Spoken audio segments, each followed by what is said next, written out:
Жакынкы суткаларда Жер шарын күчтүү магниттик бороон каптайт. Кечээ бүгүн 27 сентябрда башталган магниттик бороондун күчү күчөп, G2 деңгээлинен G3 чейин курчуйт. 29 сентябрда акырындык менен G1 деңгээлине чейин төмөндөйт. 4 күндөн кийин гана күндүн активдүүлүгү акырындык менен төмөндөйт. Өзүнүн күчтүүлүгү жана узактыгы боюнча бул 2019-жылдын ичиндеги эң кубаттуу бороон болуп саналат.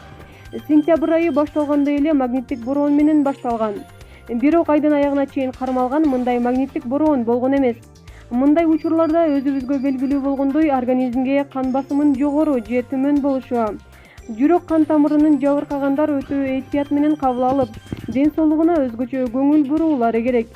Күндүн терс нурларынан алыс болуп, магниттик бороон басаңдаганга чейин тиешелүү режимдерди сактоо талабы коюлган. Булак Барометр KG сайты.